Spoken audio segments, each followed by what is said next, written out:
In this video, we are delighted to present you the North facet of the Human Wholeness concept developed by Bill Plotkin. Imagine the winter, imagine the wind, imagine the dark, long nights of the winter. This is the moment when we need to nurture ourselves more, maybe, than other times. This is the times when we need to love ourselves in a different way than the rest of the time. And this is a little bit the taste of the North in the nature. So winter time, long nights, cold weather, this is the North outside. And very similarly, we have a North inside that shares kind of the same qualities and same ways of being. Because we humans, we are the human part of nature. We are very alike and very similar to nature. There in the North facet of our wholeness, we have the archetype of the Nurturing Generative Adult. And now we want to share with you a little bit about every one of these words. So first of all, the nurturing part. The nurturing part is a part of ourselves, and let's remember that these are resources we all have inside. So the nurturing part is a part of us that is, well, nurturing, but nurturing towards ourselves, towards other humans, and the more than human world. This is a part of us which can offer care and love and compassion to ourselves and the beings around us. So nurturing generative adult. So let's talk a little bit about generative. It's our innate capacity to provide, to generate, to offer, to come up with innovative, never before seen ways of serving the whole person and the web of life. From this resource, we really are able to create the premises for people, or more than human world also, to blossom, to mature, to be the best versions of themselves. And now the word adult. I think this word is a key word because it speaks about our ability to be adults towards ourselves and towards others. And adults means to hold the responsibility and the respect towards us and others. And Bill Plotkin is mentioning that we live in a world where majority of the population is in physically adult phase, but psychospiritually in an adolescence phase. This means that the world misses maturity and responsibility. This means that the world misses true adults who are ready to really lead beautiful, meaningful projects in this world that are benefiting not just humans, but also the whole world.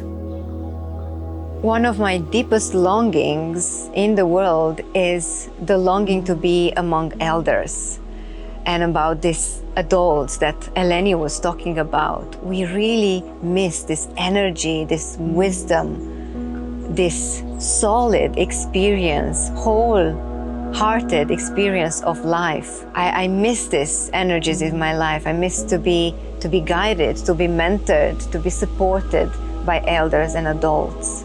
So in order for you to understand even better this archetype of the Nurturing Generative Adult, we are going to share with you two other archetypes that we personally resonate with, that would maybe easier understanding of this concept. And one of the archetypes is the inner parent. You can call it inner mother or inner father, as it serves you. And me personally, I will call it my inner mother. And when I'm saying inner mother, I'm not referring to my outer mother. Those two are very different from one another. But my inner mother is my own capacity to be nurturing and to provide this self-love and acceptance that only true whole mothers know how to do it. So my inner mother, imagine this inner mother that is welcoming you in her wide arms, in her wide and warm arms, and she's accepting you the way you are.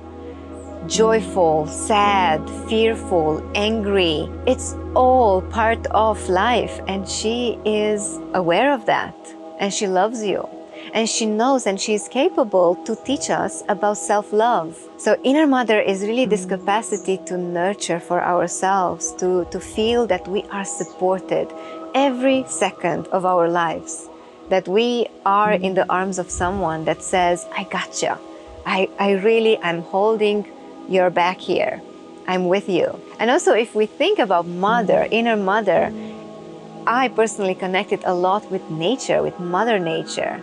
She's obviously generating. She is breast, she is milk, she is authentically providing and caring for ourselves. It seems to me that we are so conditioned and so we learned to look for this inner mother anywhere outside instead of inside. And that's what the inner mother is inviting us to look on the inner resources, because she is abundant.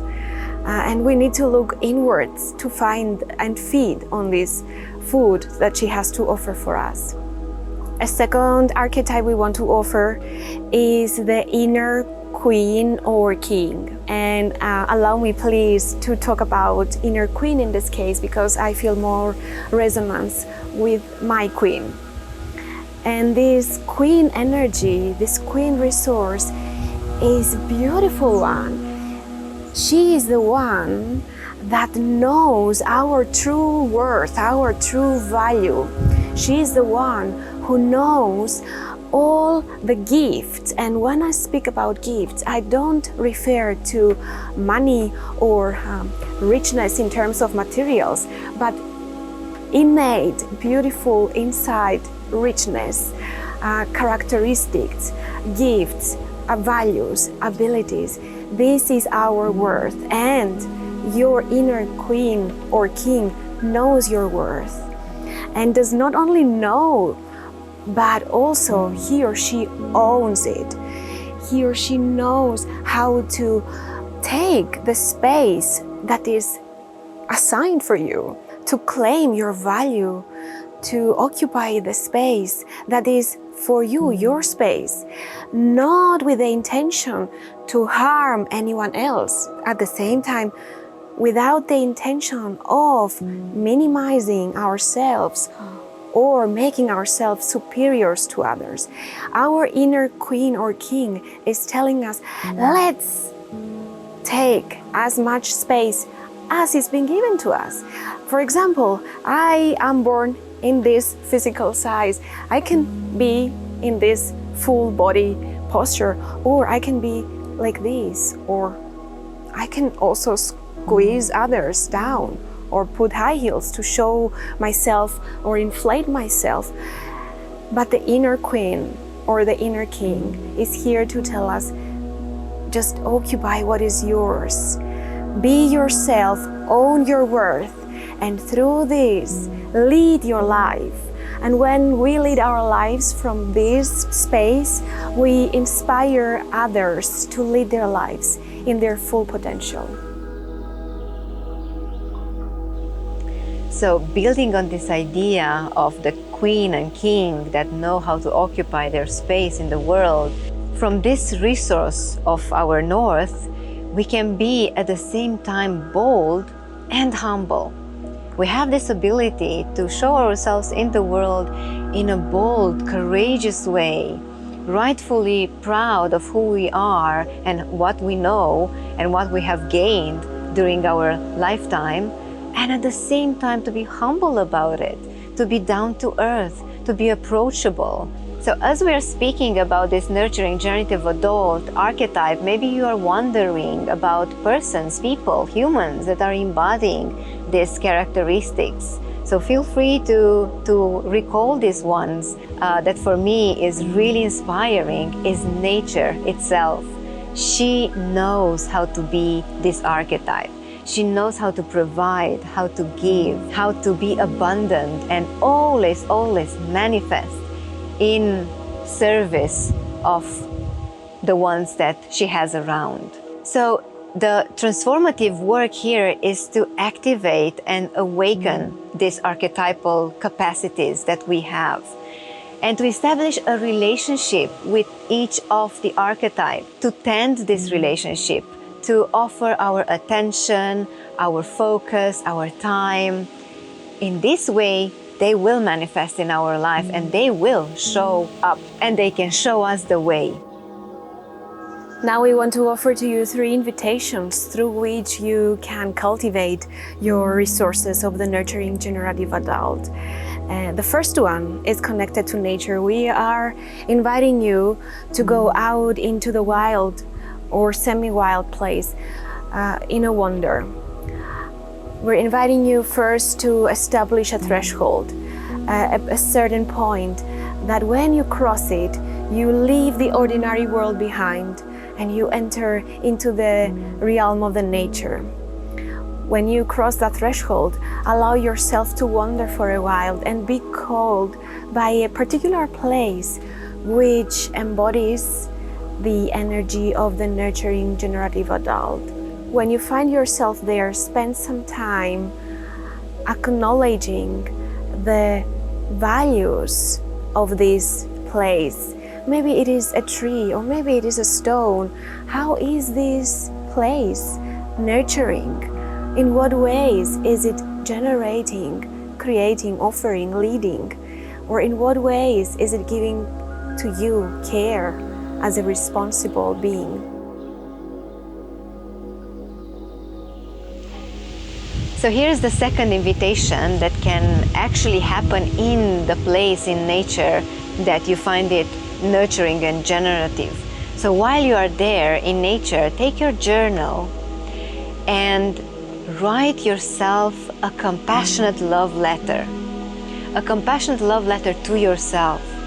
It can be from your inner mother or king or queen or your adult, but it has to be addressed to you. And in this way, feel the energy of this nurturing generative adult.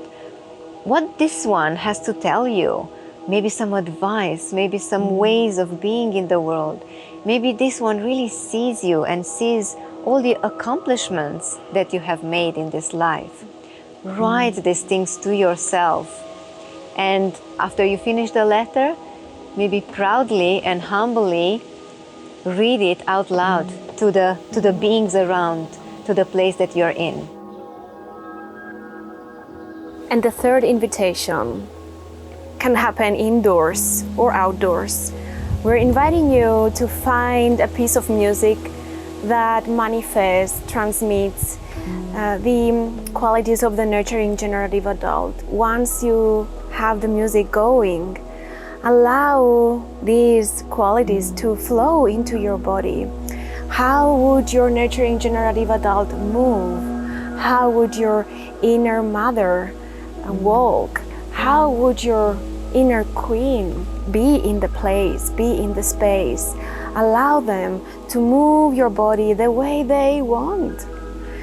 And maybe once this is done and you own their energy, you own their qualities, you own basically your own qualities of mother, father, queen, king, or nurturing generative adult, maybe find a click like this later on in life.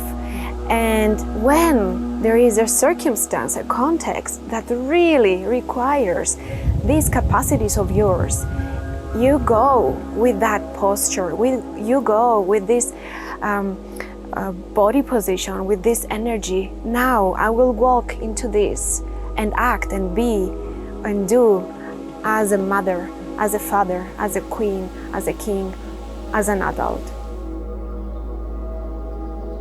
So these invitations are addressed to you individually in particular, but also you can use them in your work with the persons that you are working with the youth, with adults, with children.